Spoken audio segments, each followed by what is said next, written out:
இன்னைக்கு ரொம்ப சிம்பிளான ஒரு சிக்கன் ரெசிபி பண்ண போகிறேன். இது பண்ணுறதுக்கு ரொம்ப டைம் ஆகாது, ரொம்ப சிம்பிளாக ஈஸியாகவே பண்ணலாம். டேஸ்ட்டும் ரொம்ப நல்லா இருக்கும். இந்த சுவையான சிக்கன் ரோஸ் எப்படி செய்கிறதுன்னு இந்த வீடியோவில் பார்க்கலாம்.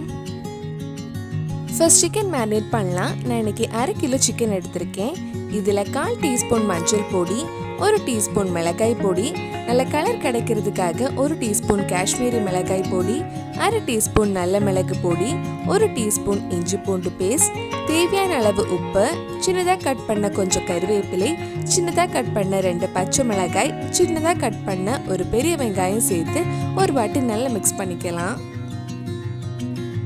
மிளகாய் பொடி, பச்சை மிளகாய் எல்லாம் உங்கள் காரத்துக்கு ஏற்ப நீங்கள் ஆட் பண்ணிக்கலாம்.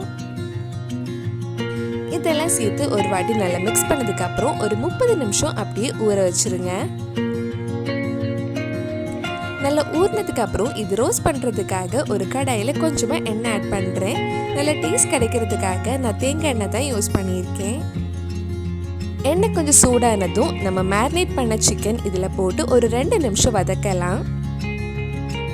2 நிமிஷம் வதக்கினதுக்கு அப்புறம் நம்ம சிக்கனை மூடி வச்சு வேக வைக்கலாம். தண்ணி எதுவும் ஆட் பண்ண வேண்டாம். நம்ம மூடி வச்சு வேக வைக்கும்போது சிக்கன்ல இருந்தே கொஞ்சம் தண்ணி வர ஆரம்பிச்சிடும். மீடியம் ஃப்ளேம்ல இருக்கட்டும். நடுவில் கொஞ்சம் கிண்டி விட்டுக்கோங்க.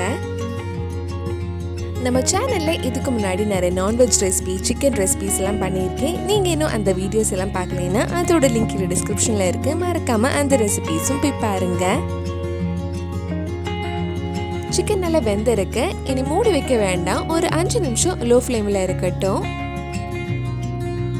நம்ம டேஸ்டியான சிக்கன் ரோஸ்ட் ஆல்மோஸ்ட் ரெடி ஆயிடுச்சு. கடைசியாக இதில் 1/4 டீஸ்பூன் கரம் மசாலா, கொஞ்சம் கறிவேப்பிலையும் கொஞ்சம் தேங்காய் எண்ணெயும் ஆட் பண்ணால் நம்ம சுவையான சிக்கன் ரோஸ்ட் ரெடி ஆகிடும்.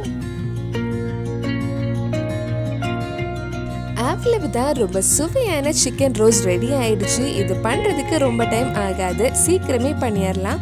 கண்டிப்பாக நீங்களும் இந்த ரெசிபி உங்கள் வீட்டில் செஞ்சு பாருங்கள். பிடிச்சிருந்தா இந்த வீடியோவை லைக் பண்ணுங்கள், உங்கள் ஃப்ரெண்ட்ஸ் அண்ட் ஃபேமிலிக்கு ஷேர் பண்ணுங்கள். வேறு நல்லா நான்வெஜ் ரெசிபி நம்ம சேனலில் ட்ரை பண்ணலான்னு கீழே கமெண்ட் பாக்ஸில் சொல்லுங்கள். நீங்கள் இன்னும் என்னோட சேனலை சப்ஸ்கிரைப் பண்ணலைன்னா மறக்காமல் சேனலையும் சப்ஸ்கிரைப் பண்ணுங்கள். கூடவே அந்த பெல் ஐக்கனையும் ப்ரெஸ் பண்ணால் நான் புது வீடியோ போட்ட உடனே உங்கள் ஃபோனுக்கு நோட்டிஃபிகேஷன் வந்துடும்.